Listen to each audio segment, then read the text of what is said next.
Hello survivors and welcome to another Walking Dead Road to Survival video. In this video we're going to be taking a first look at Aarav. Hopefully I'm pronouncing that right, Aarav. And he is going to be a 6-star character, but he's also going to be an S-class character. Now I'll go over the 6-star first to sort of see the difference between the 6-star and the S-class character, and also to see even the basic viability of that 6-star character. So as a 6-star he has 3,078 attack, 1,428 defense and 2,716 HP. Trait, of course, like I said before, is fast, and the role is damage. So obviously that attack stat is going to help a lot towards that role. You kind of expect someone who has got a damage role to have high attack stat. It doesn't always go that way, it isn't always the case. Got extremely low defense. This is with 30 veteran rings, so that's extremely low defense stat for a 6-star character, and that's going to be the main issue around this 6-star. Regardless of what the rest of this guy's kit can do, he's going to get destroyed as a 6-star character. He's not going to last very long at all. We're talking about getting one shot. While he has got quite a lot of HP, that defense is nowhere near high enough. You generally want to balance HP and defense with each other. So take a look at his rush, and it's called Damage Train. It is a 66 AP rush. Deal 450% damage to a line of enemies. This character gains 100% AP, so obviously once he rushes, he's just going to be chain rushing. Now he can be AP downed by AP down weapons, he can be impaired, you know, these sort of things. Now there is of course exhaust, where if you exhaust this character and he rushes, it's going to take 10 times the amount that he's been exhausted for. So if he's been exhausted for 100, he's going to take 1,000 damage. If he gets exhausted for 200, 2,000, 300, 3,000. Because when someone has an exhaust debuff, whatever that number is, for every 10% AP gain they receive, they will receive that much in main damage. So it's unhealable. It can of course be cleansed, but it's unhealable as well, so it's very strong. And of course this guy's going to take the full amount. So as a 6-star, that rush isn't that powerful, if I'm honest. Even though he has got a high attack stat, when it comes to 6-stars versus S-class characters, it's not going to do much. So as a 6-star, his rush, again, just like his stats, aren't really that great. When we look at his active skill, it is Recover, Maim, Bleed, and Burn. It has an initial cooldown of 2 and a cooldown of 2.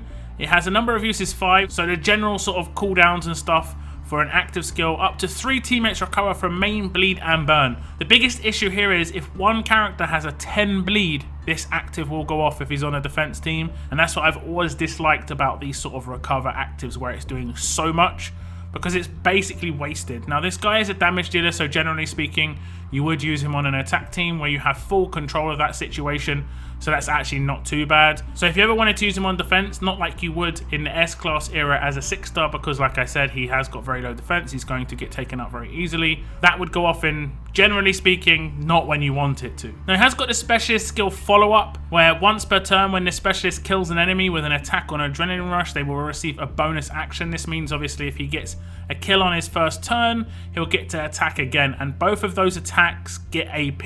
Now if you have a command at that point, he could be commanded to rush, so he can get a first turn rush just based off of this follow-up skill, which is pretty good. The likeliness of him killing 2 people as a 6-star character is not great, but depending on how well built your team is, you could potentially get that last hit on a couple of characters. For instance, if you have someone like James where he's getting those big collaterals off, Aarav can finish off 1 or 2 characters with that follow-up skill. Now he has got an attached weapon, and it has got 30% attack, a medium bonus to AP when attacking, and when killing an enemy, heal all teammates for 15% of their max HP. So obviously he's got a good base stat here. 30% attack is great for a damage dealer. The middle slot is just going to be the upgrade slot. A medium bonus to AP when attacking is actually enough for him, so you could potentially upgrade that attack stat to 45% and keep that medium bonus to AP when attacking. But if you are going for the S-class version of this character, don't bother upgrading the weapon at all, because you will lose all upgrades on his weapon. Now the third slot is interesting because he will be killing enemies, and obviously he has got that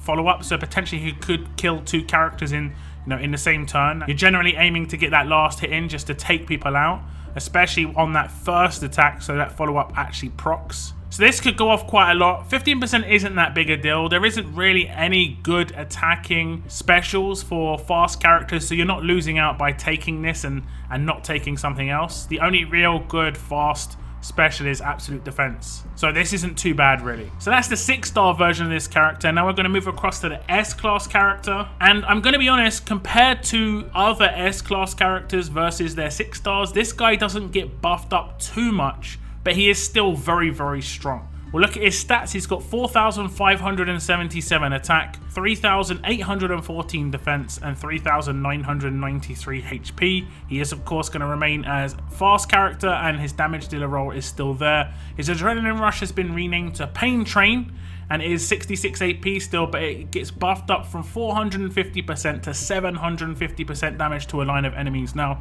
against 6 stars, this is going to just destroy, because he's got that massive attack stat on base. He's absolutely going to annihilate a line of enemies. Now, when it comes to S-class characters, if any of those characters are tough, he's going to destroy them as well. If he's got the right attack versus, for instance, if he went for attack versus alert on this character and you were coming up against ranged teams, if there's a Krista up there or if there's a second Pete, he could potentially take them out, depending on the sort of defense rating and debuffs those characters have on them. Now, he keeps the AP gain, so it is 100% AP gain, and that rush going off every turn after it procs is really, really strong. Obviously, it is. I don't have to say any other words except it's extremely strong. So what can happen here is he can attack the first turn, kill somebody, and then he gets a follow-up to get another attack. And then there he's got 100% AP, like he's got full AP, he can rush the next turn. He rushes the next turn, takes out someone else, and because he's killed someone, he gets follow-up, but also because he's rushed, he gets 100% AP gain, so he gets to rush again. So he can rush twice in one turn, effectively, due to the specialist skill. This guy can be immensely strong, and I think initially, he's probably the strongest released S-class character, but it's mainly because the majority of characters he's going to be coming up against right now are 6 stars. He's going to be absolutely destroying 6-star teams. Not even going to be funny how quick he's going to be taking out teams. I'm destroying 6 stars and to a certain extent some S-class characters with my Amber with follow-up.